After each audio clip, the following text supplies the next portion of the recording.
guys, welcome back to my channel.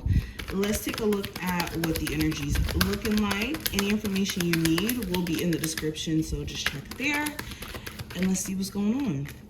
So first card we have is the Knight of Swords, and there's this level of determination that you guys are tapping into that's totally different than what you guys have been kind of in previously. This Knight of Swords energy is you guys being extremely driven, focused.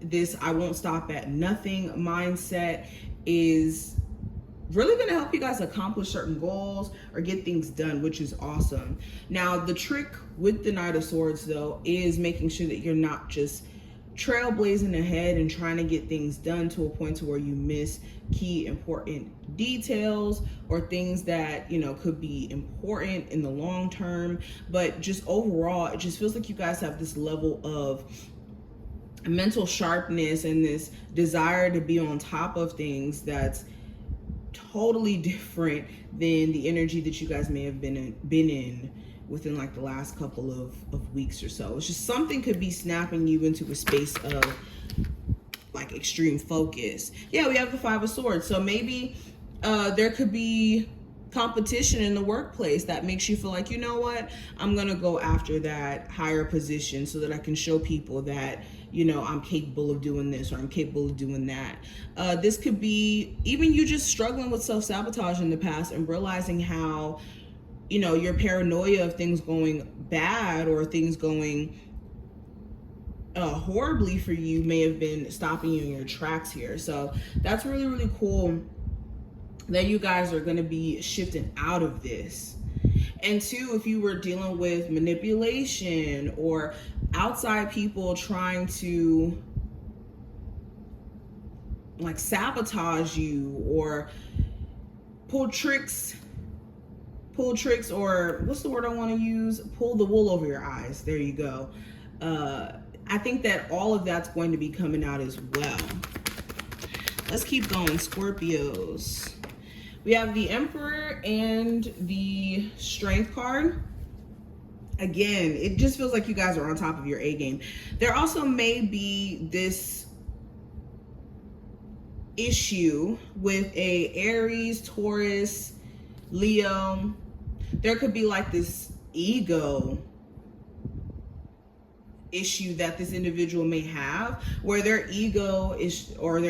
pride is stronger than their desire to make peace with you. So you could be bumping heads with somebody who is very like headstrong or somebody who believes that they're right at all costs.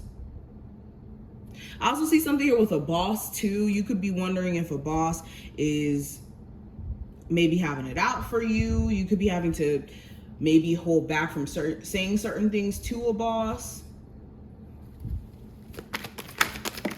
or higher up here. We have the Nine of Cups, the Seven of Swords, the Death card, and the Judgment card, as well as the Lovers.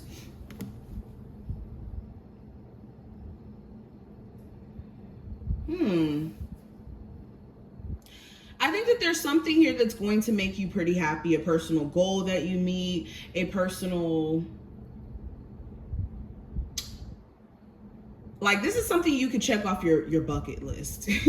This Nine of Cups, it feels like, okay, finally I can say I did this, or finally I can say I did that.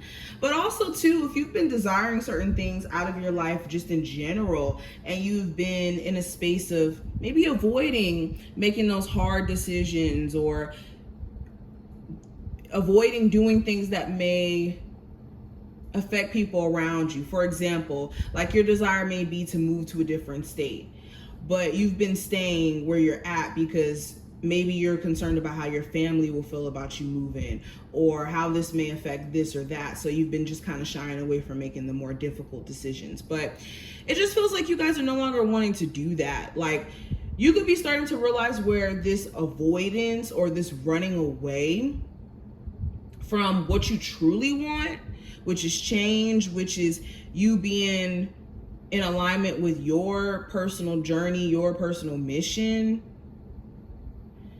It's like you guys are gonna be unapologetic about that finally, after having a realization that you can't keep making decisions just solely based off of how other people may feel.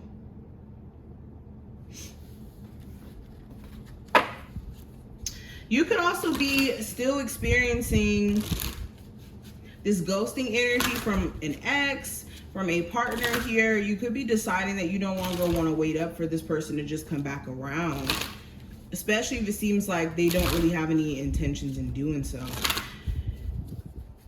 All right, so what are some things that my Scorpios need to tap into during this time frame? So we have sitting with sorrow. So this is allowing yourself to feel your feelings and purge them. The worst thing that you can do is bottle your emotions up and then pretend like they're not there, pretend like they're not valid. All this is going to do is set you up to be even more overwhelmed and even more drained on an energetic level. So allowing yourself to feel, whether this is, someone who's passed, a relationship that's out of your life, whatever this is, allow yourself to feel. We also have questioning the dark thoughts.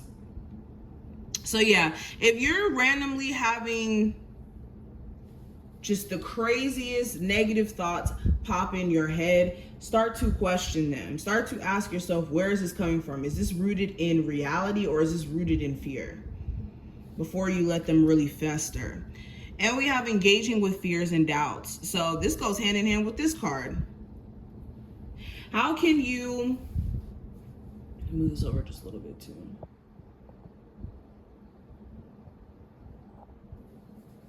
Yeah, so how can you conquer your fears? How can you conquer certain doubts that you have on a subconscious level? And I think that this is what this whole reading has been about, is having to address what is going on below the surface so that you can change your outer experience.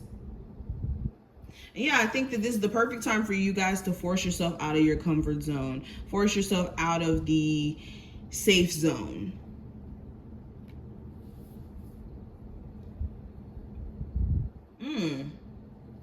This is pretty much what I'm seeing though, Scorpios. I hope that this reading was helpful, that it was beneficial. If it was, definitely thumbs up the video, subscribe, hit that notification bell as well, because I do go live sometimes and take personal questions from you guys.